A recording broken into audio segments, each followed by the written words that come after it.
Magandang araw mga boss. Ang problema ni customer, hanggang 90 na lang daw yung kayang takbuhin ng sasakyan niya.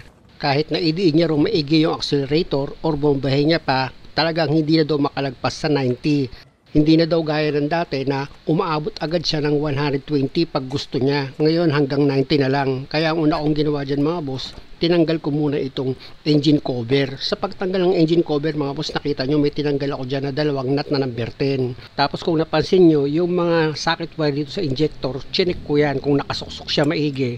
At dahil okay naman, gumamit ako dyan ng socket trace na number 12.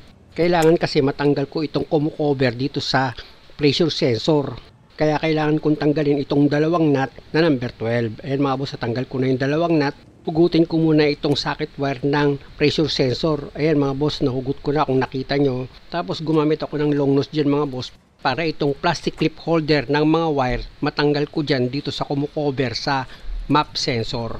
Ililiis ko lang itong plate mga boss na kinakapitan ng wire. Tapos dito muna ako sa socket wire ng EGR niya. Huhugutin ko yan mga boss. I-press nyo lang yan tapos hugutin nyo na itong socket wire dito sa EGR sensor. Tapos isunod kong hugutin dyan itong vacuum hose dito sa EGR. Ayan mga boss, sinugot ko na rin.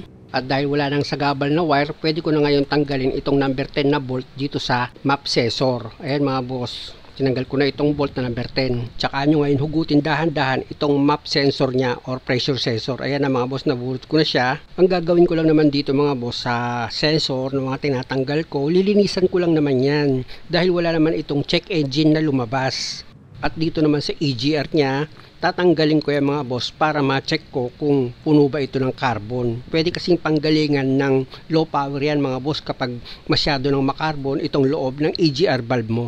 At sa pagtanggal naman ng EGR valve mga boss, napakadali lang nito.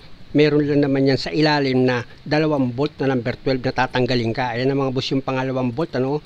Tapos dito naman sa gilid ng EGR mo, meron ka naman dyan tatanggalin na 2 nut na number 12 din. O di ba mga boss, 4 na tornilyo lang yung tatanggalin mo kung ganitong klase yung sasakyan mo, napakadali lang. At pag natanggal mo na yung 2 nut dito sa EGR valve mo, ayan mga boss yung pangalawang nut, pwede mo na ngayon hugutin itong EGR valve mo. Ingatan mo lang mga boss na yung gasket, hindi mo siya ma-misplace. Baka kasi sumama sa paghila mo, hindi mo mapansin, balito ka. Ayan mga boss yung EGR valve niya, kung makikita nyo, grabe na yung carbon nito sa loob. Kaya possible, hihina talaga yung hatak ng sasakyan ni customer. Sabi niya nga, pag umakyat daw siya sa mga tulay o kaya kahit na simpleng pataas lang, talagang hirap na hirap daw umakyat itong sasakyan niya. At pag sa patag naman daw siya dumaan, hanggang 90 na lang daw yung kayang takbuhin itong sasakyan niya. Hindi daw gaya ng dati, sabi niya sa akin na simple lang daw, nakakarating kagad siya ng 120 na hindi daw nahihirapan itong makina. Ngayon daw talagang hirap na hirap. Ito naman tinatanggal ko mga boss, yan naman yung camshaft sensor. Gamit ka lang naman ng box wrench na number 10 para matanggal mo yung bolt dito sa camshaft sensor. Siyempre dapat bunutin mo muna yung socket wire dyan. Tapos pag natanggal mo na yung bolt, dahan-dahan mo na ngayon bunutin itong camshaft sensor mo. Ayan na mga boss, kung nakikita nyo, natanggal ko na. Ang gagawin ko lang dyan mga boss, lilinisan ko rin.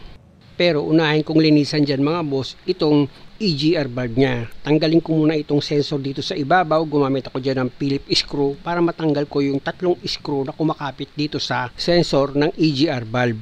At dahil sa natanggal ko na itong 3 screw, dahan-dahanin mo ngayon hugutin itong sensor ng EGR valve mo. At ito na mga boss, kung makikita nyo itong EGR valve niya, yung loob niyan, nako po, puro carbon. Ang kapal ng carbon na tinanggal ko dyan. Ang diskarte ko sa pagtanggal ng carbon dyan mga boss, gumamit ako ng manipis na flat screw. Kinutkot ko maigi yung loob niyan para yung mga matitigas na carbon na kumapit dito sa loob ng EGR valve ni customer matanggal. Kaya lang mga boss, pag ganito talaga karumi, lagi yung tatandaan, sasamahan nyo lagi ng kaunting pagtsatsaga. At pag natanggal mo na yung matitigas na carbon na kumapit dito sa loob ng EGR valve mo, gamitan mo na ngayon yan ng throttle body cleaner o kaya naman carburetor cleaner. Ay lang naman ang ginagamit ko dyan mga boss pag naglilinis ako. At dahil nga sa may pressure itong ginagamit kong panlinis mga boss, madali lang mawawas out yung mga carbon na kumapit dito sa loob ng EGR valve mo. Tignan nyo mga boss, o diba? Saglit lang siyang bumitaw. Kasi nga, una pa lang, kinutkot ko na yan. Kaya yung matigas na carbon na kumapit dito sa loob, bumitaw na yun sa pagkakapit niya na pag ginamitan mo nga na pang spray, palinis na siya agad. At dahil sa malinis na yan, dito naman ako sa sensor ng EGR. Ang ginamit ko naman panlinis dyan mga boss, contact cleaner lang. I-sprayan nyo lang naman yan mga boss sa paglinis na gagawin nyo. Pati dito sa camshaft sensor nya, ganun din, i-sprayan nyo lang siya. Gaya nga ng sinabi ko, contact cleaner spray lang naman yung ginamit ko dyan. At dapat mga boss, bago nyo ilagay itong mga sensor dito sa makina nyo, dapat tuyo yan. Hindi pwede yung kagagaling lang sa spray, ikakabit nyo agad. At dito nga pala sa camshaft sensor mga boss, di ko na naipakita sa inyo, meron niyang o-ring. Importante na huwag nyo kalimutang ilagay yun. At pag nailapat nyo na itong camshaft sensor, ilagay nyo yung bolt tsaka nyo siya higpitan. Pati itong pressure sensor mga boss dito sa intake manifold, hindi ko na naipakita sa inyo, pero nilinis ko rin yan gamit ko nga itong contact cleaner. Sa paglagay ng map sensor mga boss, ilapat nyo lang naman yan ng maayos. Tapos pwede mo na ngayon ilagay itong bolt na number 10, tsaka mo ngayon i-final na yung higpit. At pag okay na, dito naman ako ngayon sa EGR valve. Pero bago mo ilagay itong EGR valve, unahin mo munang ilagay dyan itong gasket. Ayan mga boss yung nilalagay ko. Siguraduhin mo lang din na nailapat mo ng maayos itong gasket. Yan yung sa tagiliran. Ito naman yung sa baba na gasket na ilalagay mo mga boss. Ayan. Pag nailapat nyo na itong dalawang gasket mga boss, ito na ngayon yung EGR valve na nilinis ko. Kung makikita nyo, di ba? Okay naman, simpleng paglinis lang naman, hindi naman yung andami pang pasakali. Pwede na yan. Hindi nakita ng bulag yan. Unang-una mga boss, DIY nga kayo ang gagawa ng sasakyan nyo. So, sino magigrade sa inyo para masabing hindi kayo marunong? Natural, wala. Nagdi-DIY nga kayo, hindi nga kayo mekaniko eh. Kung aarte-artehan ko pa, lagyan ko pa ng kaunti pa sa kalye, parang nalilito lang kayo nun eh. Direct to the point, ganyan lang ang paglinis na ginawa ko, pwede na yan. At tandaan nyo, hindi naman pinag-uusapan dito yung mahusay ka maglinis ng AGR, kung ano-ano kayo nalikot mo, hindi yun. Ang pinag-uusapan dito sa paglinis ba na ginawa mo, nasolve ba yung problema? Ayun ang point.